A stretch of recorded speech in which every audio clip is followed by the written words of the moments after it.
Doctor Álvaro Cámara, muy buenos días. Buenos días, doctor Fernando. Doctor Cámara, me están rebotando las bolsas del mundo entero hoy y uno no sabe qué va a pasar y hasta dónde rebotan, pero no se dice que se haya arreglado el problema o el doble problema, el del coronavirus y el problema fundamental que es el enfrentamiento entre Rusia y Saudi Arabia por la cuestión petrolera. ¿Cómo ve usted las cosas, doctor Cámara? Pues difíciles, doctor Fernando, sin duda alguna. Mucha volatilidad, muchas señales encontradas, mucho susto en los inversionistas, que además ocurre, como suele ocurrir cuando se generan las crisis, en momentos en los cuales el mundo entero venía anestesiado por los activos de riesgo. Parece que hace unos meses comentábamos acá cómo el Dow Jones, el Standard & Poor's y las acciones en general rompían récords, nuevos récords, e inclusive cuando uno miraba ciertos indicadores, pues ya le empezaba a generar cierta cautela ese movimiento al alza con tanta fortaleza. Si usted miraba, por ejemplo, la relación de capitalización bursátil de los mercados de los Estados Unidos en relación al valor del PIB de la misma economía, pues estábamos cruzando niveles inclusive superiores a los que ya habíamos pasado en el año 2008 en términos proporcionales. Entonces, esto se da en medio de la aparición de este coronavirus, cuyo impacto hoy día se está estimando en un rango entre 77.000 millones de dólares o 350.000 millones de dólares, con una probabilidad alrededor de 200.000 millones de dólares, la más ajustada hasta este momento, lo cual implicaría pues que el mundo va a crecer un 0.5% menos que con respecto a los pronósticos iniciales. Y a esto se le une, doctor Fernando, lo que usted argumenta con el tema de Rusia y Arabia Saudita, que además tuvo el infortunio de ocurrir durante un fin de semana que claramente coge desprevenidos, o más bien un poco asustados a los mercados, y termina de profundizar una reacción que por ahora creo que no ha terminado. El rebote de hoy me parece que es un rebote lógico y normal. Va a bajar un poco el dólar en Colombia, que llegó a 3.800 pesos ayer, y seguramente se va a bajar unos 80, 100 pesos, es posible. Van a rebotar las acciones, que ayer las vimos cayendo más de un 10% de Colcap, donde Copetrol lideró la caída con más de un 20%. Muy seguramente están rebotando, como ya estamos viendo, los futuros de los Estados Unidos en una proporción considerable, pero todavía muy difícil para decir que eso tocó fondo. Como en el año 2008, exactamente igual, estamos en un momento donde cualquier rebote podría ser aprovechado por muchos inversionistas para disminuir sus posiciones de riesgo y pensar un poco de qué es lo que viene y tomar algo de cautela en términos de liquidez. Doctor Cámara, el precio del petróleo está cayendo por razones objetivas que todos conocemos. La parálisis económica de China durante un tiempo largo, ahora es la parálisis económica o algo parecido en Italia, el golpe que está recibiendo Europa con este motivo, lo que está pasando también en los Estados Unidos. Entonces, por eso cae el precio del petróleo. ¿Y cómo arreglar eso? Con un acuerdo de la OPEP, con un acuerdo entre Rusia, Arabia Saudita, los países productores de la OPEP, restringiendo el volumen de petróleo que oferten en el mercado. ¿Hay alguna previsión, alguna señal de que eso vaya a ocurrir? ¿O Arabia Saudita seguirá en lo suyo? Voy a recuperar la porción de mercado que tengo porque mi costo de producción es nada. En cambio, el costo de producción de países, por ejemplo, ¿cuál es el costo de producción de un barril de petróleo en Colombia, doctor Cámara? No sé, no le tengo la cifra exacta, doctor Fernando, pero sin duda alguna con petróleo a $20 nos empezamos a complicar, no solamente nosotros, sino muchos. Pero se está tratando un punto muy relevante en cuanto a que estoy de acuerdo, el mercado venía sobreofertado cerca de 2 millones de barriles al día con respecto pues a lo que estaban dando las previsiones en un contexto en el cual el coronavirus hará crecer mucho menos a la economía mundial y hará que muchas economías incluso puedan entrar en recesión, como ya se piensa pues que le va a pasar a la economía italiana y el contagio que esto puede llegar a tener sobre esa región del mundo. Entonces, en un contexto en el cual a la economía le sobran 2 millones de barriles al día, lo que querían los árabes naturalmente era convencer a los rusos, que valga decirlo, hoy día tienen menos dependencia. Si bien el petróleo sigue siendo importante en su canasta de exportación, aparentemente han logrado diversificar un poco, de que pues, mantuvieran el recorte que ya está pactado ahorita y que se vence en marzo 31 y que eventualmente pudieran ampliarlo.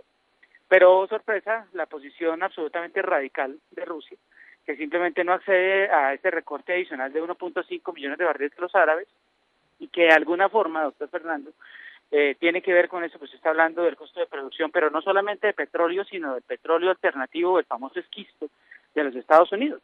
Y es que aquí lo que hay aparentemente es una oportunidad de oro que se encontraron los rusos simple y llanamente para intentar hacer quebrar o hacer inviables las producciones de ese petróleo alternativo que hizo que los Estados Unidos se convirtiera pues en el jugador más importante de petróleo en los últimos años y que se le encontraron la oportunidad perfecta para ponerle presión claramente a una economía que venía disminuyendo la dependencia de los demás. En el caso de Arabia, pues simplemente reacciona diciendo, pues señores, yo no voy a perder mi participación de mercado, luego voy a empezar a vender a descuento y no solamente voy a producir 9.7 millones de barriles al día, sino que voy a llevar mi producción después de marzo a 12 millones de barriles al día. Entonces esta guerra de precios, doctor Fernando, lo que va a terminar de agudizar un mercado que ya de hecho viene sobreofertado y que podría tener mucho más excesos en la medida que la demanda va a caer por cuenta de menor crecimiento. Luego estoy con analistas como Goldman Sachs que piensan que muy seguramente podríamos aterrizar alrededor de 18 o 20 dólares por barril en los próximos meses. Opa. Y entonces, ¿qué va a pasar, doctor Cámaro? ¿Qué va a pasar con el tipo de cambio en Colombia y qué va a pasar con la deuda externa, tanto pública como privada? ¿Y qué va a pasar con la inflación en Colombia? Ya vimos el tipo de cambio ya hizo y ya nos mostró lo que va a pasar. Claramente yo no creo que el mercado sea capaz de transar de manera discontinua con un brinco de 2.584, donde habíamos cerrado el viernes tasa representativa del mercado, a 2.804. El mercado tendrá que volver a recorrer esos niveles de precio que dejó de negociar de manera continua. Muy seguramente podremos ver correcciones a 2.580, a 3.580, 3.600.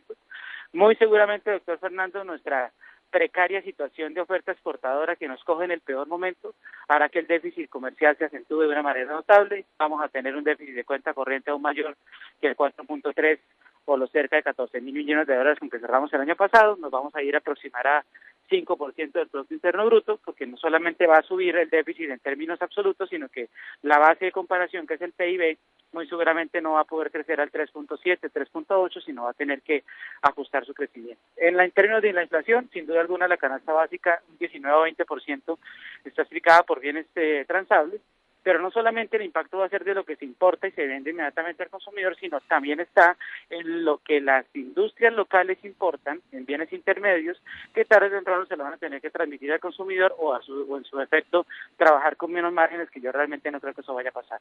Luego, muy seguramente unos 6 o 7 meses vamos a tener una aceleración de la inflación y eso veremos a ver con qué reto le pone el Banco de la República, que en un escenario de menor crecimiento tendrá que ver cómo garantiza que su rango de largo plazo entre el 2 y el 4% pues no se vaya a desviar de manera importante. Luego vienen épocas de mucha incertidumbre y épocas donde toca con mucha paciencia y mucha sensatez mirar la estructura de costos de los negocios. Usted dice que en 6 o 7 meses se podrá ver eso en los mercados. No digo que disiento, pero le expreso mis dudas. ¿Los importadores van a vender por debajo del costo? ¿Los Okay. importadores están en condiciones de perder? Porque están comprando a precios muchos más altos de los que veían en el horizonte cuando hacían sus pedidos. Y entonces ahora esos pedidos llegan y esas cartas de crédito las tienen que honrar y ahí hay unas deudas pendientes. ¿Ese comerciante va a vender más barato 6 o 7 meses, cree usted? No, no, sin duda que no, doctor Fernando. Lo que pasa es que muy seguramente la transmisión, como no es inmediata, porque las importaciones que ya llegaron a 3.300, 3.400.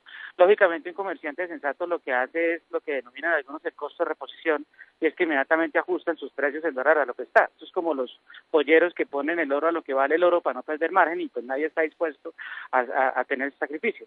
Pero muchos de los stocks que hoy día se tienen son los que están generando las ventas inmediatamente.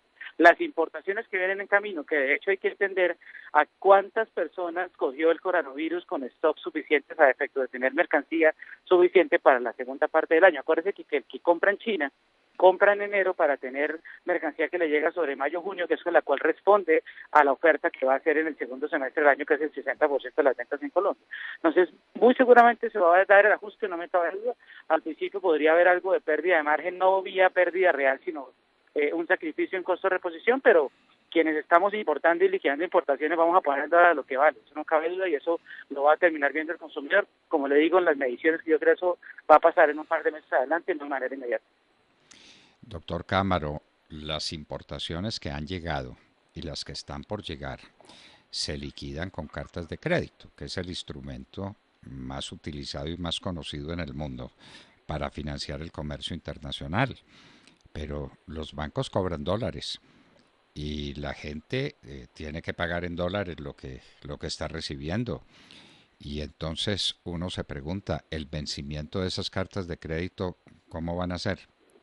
Para Sin el... duda, Sí, sí, sin duda, doctor Fernando. Le insisto que estoy con usted. Sin embargo, creo que al final también puede haber muchos que hayan tenido posibilidades de hacer coberturas cambiarias, los que fueron juiciosos para evitar tener que jugarse al dólar. Ahí pueden haber muchos efectos que mitiguen que el impacto no se dé inmediatamente en una cotización de 3.800 pesos, que fue la que vimos ayer. Pero que lo vamos a ver, lo vamos a ver. Además, tengan en cuenta otra cosa. El IPC solamente el 19 o 20% de la canasta del IPC, que es la que determina la variación del índice de precios, sobre lo cual se estima la inflación, está en un 20% compuesto por transables. Por eso le digo que la porción de bienes intermedios importados hacen parte del valor agregado de la producción final de locales, es lo que de alguna forma vamos a ver en unos meses adelante, pero no creo que vaya a ser de manera inmediata. Pero que se va a ver, nada que hacer. lo que se va a ver, se va a ver. La pregunta es ¿cuándo? Y pues los comerciantes suelen ser previsivos y no quieren estar al descubierto. En todo caso, tenemos una deuda externa. La deuda externa pública ese es un problema macroeconómico de altas dimensiones, pero la deuda privada, de esa deuda privada, ¿cuánto es de corto plazo? Y en ese corto plazo, ¿eso cómo se va a manejar, doctor Cámaro? Ahí no va a haber mucha gente en problemas, para no decir que mucha gente reventada. ¿Cómo no? Y ahí usted tiene toda la razón. Esa parte, esa deuda pública venía creciendo como proporción del total en la parte privada de manera muy notable. En la deuda pública que también hemos visto incrementos importantes y pues claramente eso le va a pasar la factura al país en materia de un mayor servicio de deuda, pues claramente no conocemos la posición de coberturas que tenga el gobierno frente a la deuda externa. Pero en lo que está claro es que otra de las fuentes de afectación al sector real de la economía colombiana es el servicio de deuda en moneda extranjera de la deuda del sector privado, que en los últimos años había venido creciendo de manera importante. Luego la situación se hace compleja, doctor Fernando, los rebotes de hoy ojalá le den algo de tranquilidad a los mercados, pero todavía muy temprano para cantar victoria. Esto va a seguir estando volátil, muy al ritmo de las noticias nuevas que se lleguen. La propagación del coronavirus nadie tiene claro cuánto y qué tan extensa y prolongada va a ser. Obviamente en la medida que se acerque el verano, pues el nivel de crecimiento de la propagación va a empezar a disminuir luego, pero para eso todavía nos faltan 4 meses prácticamente para llegar allá. Entonces, mientras estemos en climas primaverales y algunos en el norte saliendo de transición del invierno, todavía hay un tema que por simple y llanamente cuestiones de clima y de entorno, pues va a seguir haciendo que la propagación vaya en ascenso. ¿Y qué es más grave? El coronavirus que en China parece que están saliendo de él. First in, first out, dicen ustedes los especialistas, ¿no? El que primero entró puede ser el que primero salga. Entonces, China parece que está superando las cosas. Otros no la están superando. ¿Pero qué es eso? ¿Más grave o su consecuencia, la guerra petrolera que en este momento nos tiene con petróleo a 30 y tantos dólares, lo que plantea un problema fiscal y un problema de balanza comercial y un problema de déficit en cuenta corriente monumentales? ¿Cuál de las dos cosas ve usted más graves y con mayor incidencia en el mercado, el coronavirus o la lucha por el petróleo?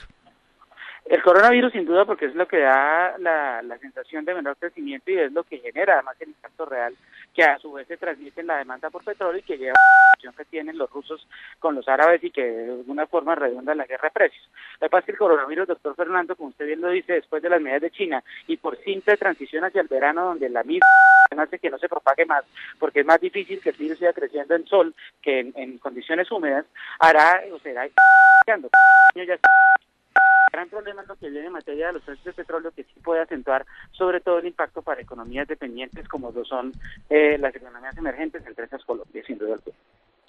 Doctor Álvaro Cámaro, muchísimas gracias por estar con nosotros en la hora de la verdad y volveremos a hablar muy pronto sobre estos temas tan graves y tan importantes para el presente y el futuro de la economía colombiana. Muchísimas gracias.